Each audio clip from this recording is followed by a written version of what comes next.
And suddenly, the life that once felt full of noise, responsibility, and constant connection feels quiet, sometimes a little bit too quiet. And here's the hardest part: no one really prepares us for this kind of loneliness because it doesn't look like isolation. It looks like a normal life with something missing underneath. Can we talk about something that no one likes to admit? Loneliness. Because here's the truth: you can be surrounded by people and still feel completely alone. You can sit at a dinner table with family and friends. You can be texting your friends constantly every day. You can go through your day interacting with other people and still feel like no one really sees you. No one really knows you anymore. At this stage of life, something subtle but profound begins to shift. Friendships change. The ones that were built around raising kids, busy schedules, shared chaos start to fade or feel surface level. Marriages change. Sometimes you grow closer together, and sometimes you realize you've grown different directions and don't quite know how to find your way back to each other. Families change. Children become independent.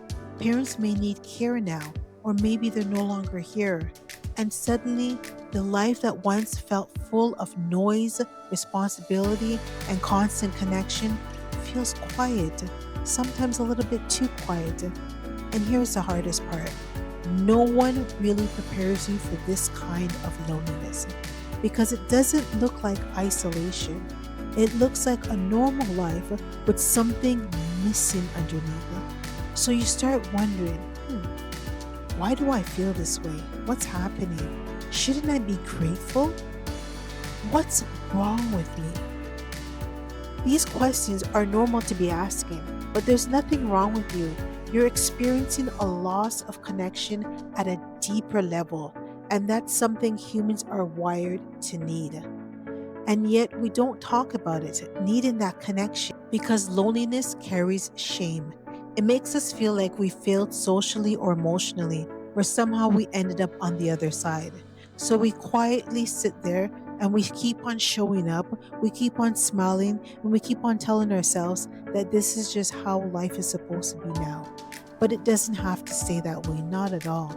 Because here's the truth most people miss: what you're actually craving isn't just more people, it's more real connection.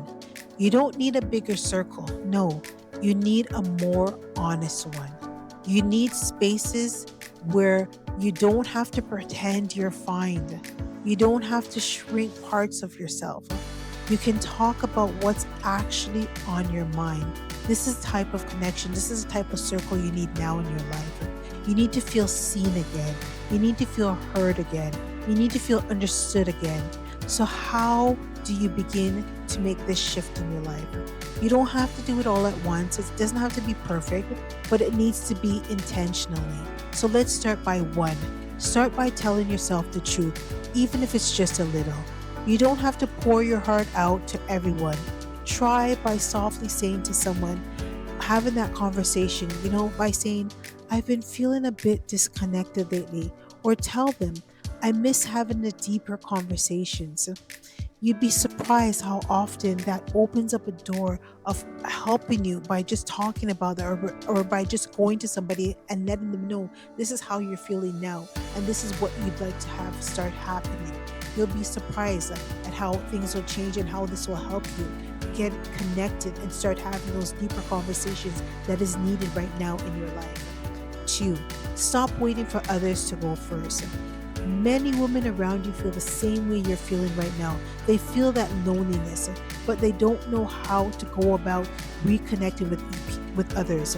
So sometimes connection begins because you were willing to reach out first.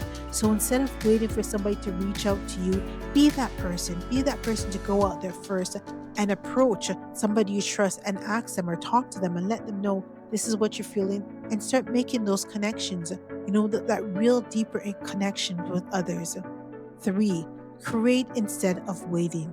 Instead of hoping for connection to appear, create small moments. Invite someone for a walk Instead of making this big formal plan or big formal dinner date, no, just invite someone. Hey, let's go for a walk. Let's go for a walk today. Or, spare the moment. Call somebody up and say, hey, let's go for a walk. You know what I mean? Or your neighbor, let's go for a walk.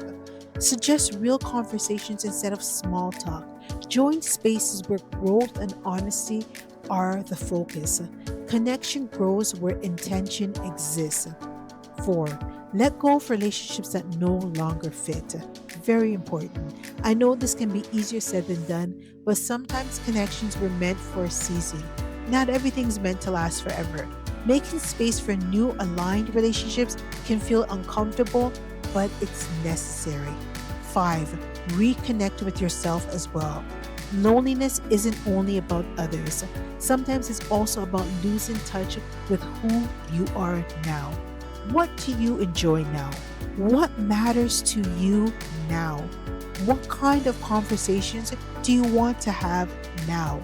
The clearer you are with yourself, the easier it becomes to find people who truly connect with you. And here's something else important to hold on to. This phase of life isn't meant to shrink your world, not at all. It's meant to refine it. Less noise, more meaning. Fewer surface level connections, deeper ones that actually nourish you. That's why space like this matters, because you deserve more than just being surrounded by people. You deserve to feel like you belong. You deserve conversations that go beyond the surface. You deserve relationships where you can exhale and just be yourself. And if no one has told you this lately, you are not the only one feeling this way. Not even close. There are so many women standing in the exact same place, in the exact same space where you are right now, wondering if it's just them going through this. And it's not. You're not alone in this, and you don't have to stay alone in it either. If this resonated with you, I'd love to hear your experiences in the comments, and I'll see you in the next video. Remember, ladies, this is not the end of your story. It's just the beginning of the most powerful chapter of your life. So it's time to start remembering who you've always been and finally choosing her. I'll see you in the next video.